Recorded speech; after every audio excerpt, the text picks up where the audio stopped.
wild game enthusiasts out there. It's your two favorite uncles back here for Cinephellas. I'm Logan Myers, and that's my good mate over there. I'm Henry Hill. What's going on, everybody? We are back. We are reviewing the highly anticipated second season of the Smash Netflix series that came on during the pandemic back a few years ago.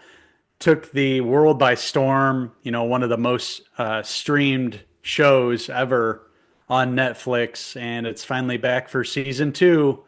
We're finally learning what happens after that first season where we got to see all these characters involved in these games where they, basically if you lose the game, you lose your life. And we're dealing with the aftermath. That's right, we're talking about season two of Squid Games.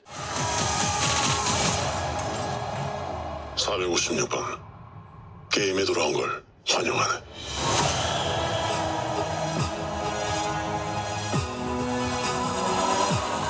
That's right. These two wild rascals are back for season two.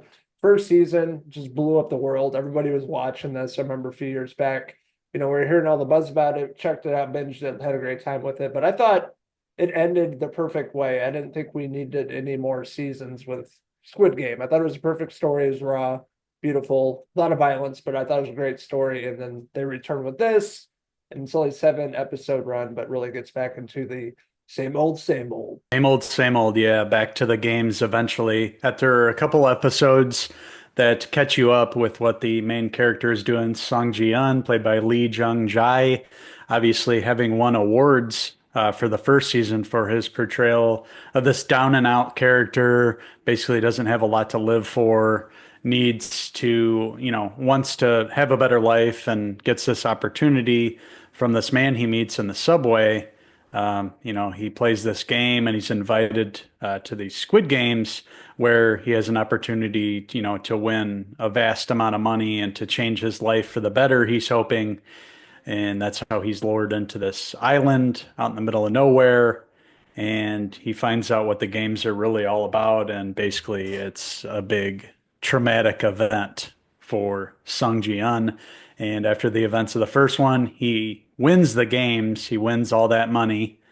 And, he's going to take some revenge on what happened. He's not happy with how things are going in his life. It's 2 years after the first Squid Games. He's got all this money and he's going to use it to go find out who is responsible, who is the leader of the Squid Games, and he's going to find out who's behind the curtain and he's going to get revenge and he has a plan for it set up. Yeah, it's an all revenge season, basically. The narrative's a lot different this time around with this guy, going back, everything that he went through in the first season, all the people that died brutally, him making his way through the games and making all this money, but he's miserable. He wants to take some revenge on the puppet masters that they call in this season, the people behind the curtain running the games, this underground world, fight to your death, competition, the people running this. He's going to go find them and kill them.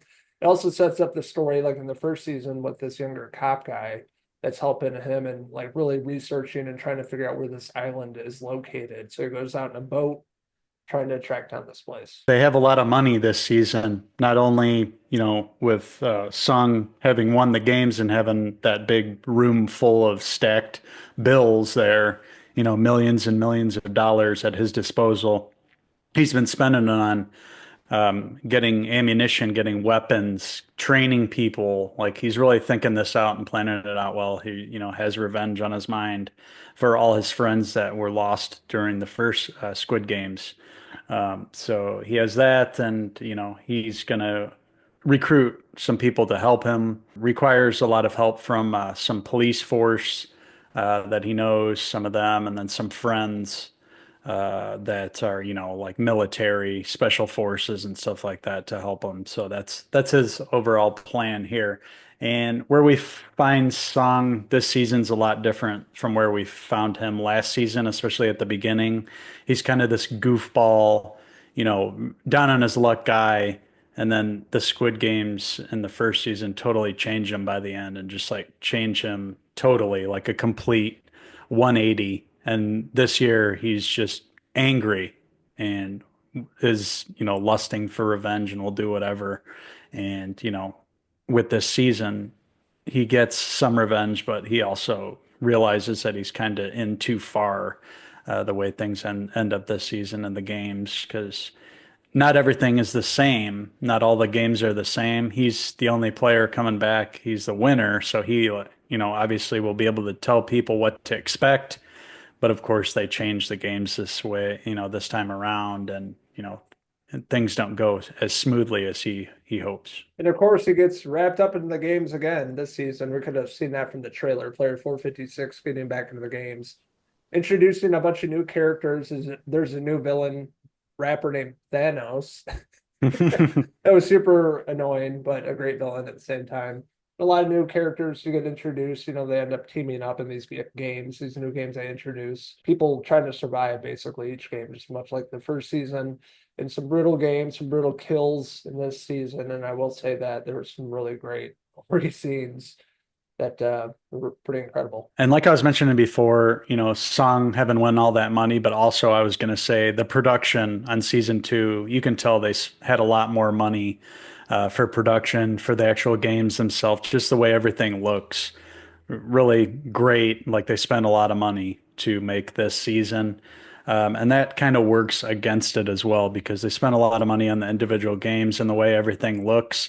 And I feel that the story kind of suffered this season. That, like you mentioned, it felt to me too like the first season they could have ended it with the way things ended up there. Like, they kind of hinted that there'd be more at the very end, but it's hard to recreate what they did with the first season. It really had a huge impact all across the world. It came out at the right time and, blew everybody away. Nobody could have seen this series coming. And then, that it was so successful, they kind of were forced into finding out the rest of the story here. And I just feel like once they get back to the actual island and are playing the games, it felt kind of repetitive to me.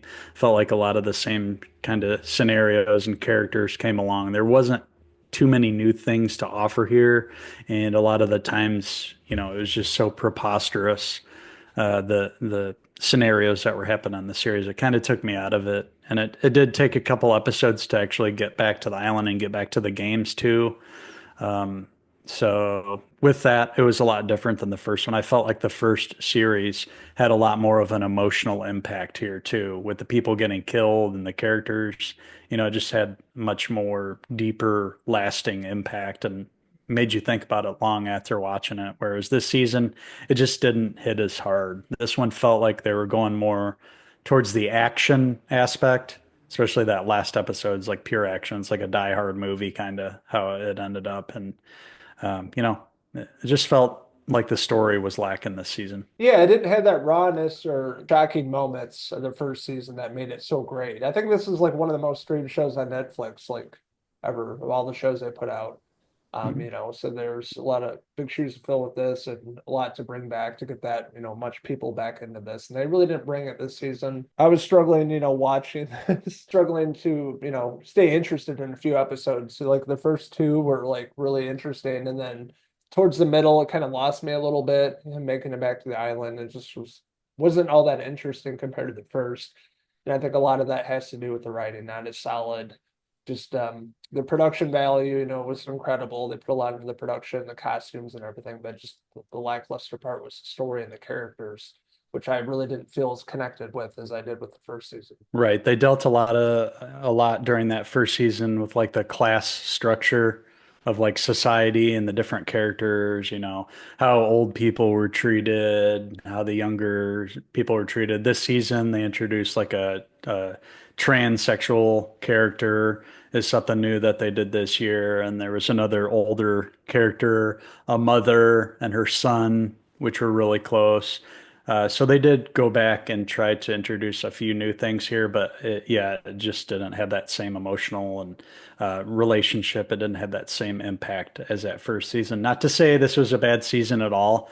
Like, the first couple episodes, like you mentioned, were really interesting, seeing how they were going to coordinate this and actually have a plan and get back there and what was going to happen. So the lead up was really cool. But like once they finally got to back to the island and back in the games. It had that repetitive feel. There wasn't a lot new. I did like Thanos. He was an interesting character. He's a character that you want to see not make it very far, but of course he does as it goes on, and he becomes a good, antagonist. Here, there's several other characters too that I they had arcs where they surprised me where they ended up too with how their characters were. Especially a character that kind of turns completely around by the end, and didn't see that coming because he's one of the nicest characters. You wouldn't see him making a change and becoming bad, but he does by the end. So that was surprising. Yeah, the production, everything looked great. The suits, the costumes, everything was really cool. It's interesting to see, the soldiers themselves. We got a little glimpse into their behind the scenes, what they were doing, where, it was just the contestants last time, but now we got to see like the shifts that these soldiers are going on. They clock in for work, they have their own set schedule and their own lives outside of it. And with a couple of them, you can see that they don't really want to be there, that they too are probably doing this against their will and for money. So that was pretty interesting, I thought. That was one really refreshing part of the script of the story this season was behind the scenes of their lives, like you're saying, like, normal lives, and they go here and kill Mhm. people against their will and probably doing it for all the wrong reasons, like the contestants.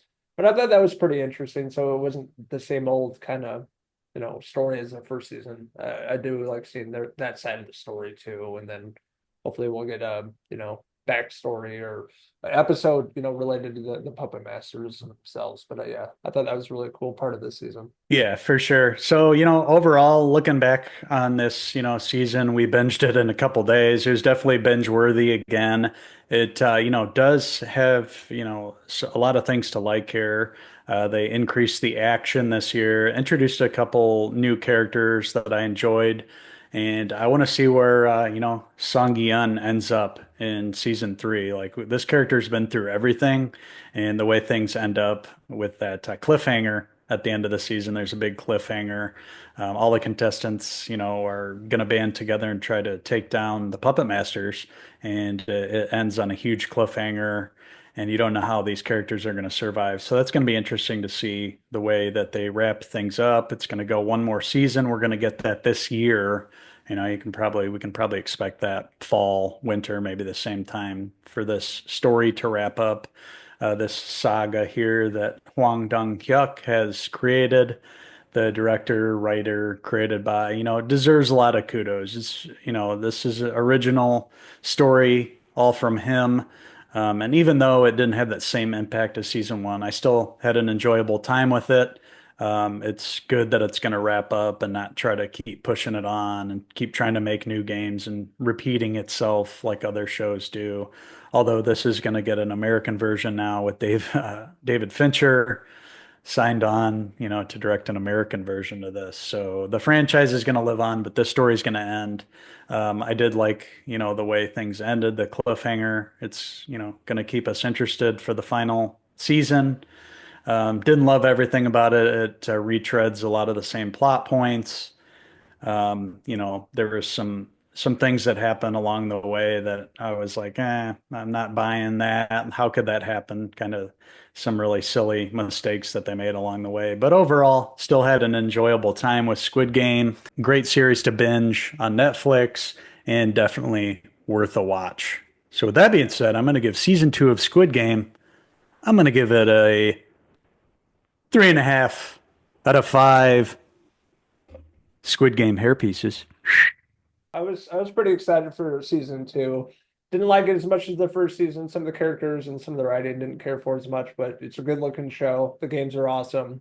The costumes, everything that we already talked about was really great. Player 456 returning. Really incredible. He has a great arc. I like what's going to happen in the final season with that. But overall, pretty good time. It's worth a watch. Like I said, didn't love it as much as the first season, but definitely enjoyable. 7 episode run, currently streaming on Netflix. That being said, I'm gonna give Squid Game season two. I'm gonna give it a 3 out of 5. I have 456 hair pieces. We want to hear from all you guys. What did you guys think of season 2 of Squid Game? Let us know in the comment section below, and don't forget to subscribe. Also, make sure to follow along with us for all our social media, our website, Cinephellas.com. We're on Facebook, Instagram, and X. We post all the news and reviews for the TV and movie world out there. Make sure, please, if you haven't already, subscribe to our YouTube channel. We do several reviews a week, both movies and TV. We do podcasts, video games. We really do it all as much as we possibly can. Definitely check us out right here on our YouTube channel. 2025, brand new year, lots of stuff planned for this channel right here in the website and social media coming this year. Stay tuned for that. Me and this guy will be back every week of the year talking about TV, movies, and much, much more. So until the next Cinefellas TV review, I'm Uncle Henry 256. And I'm Uncle Logan Byers signing out to the next TV review. Cheers!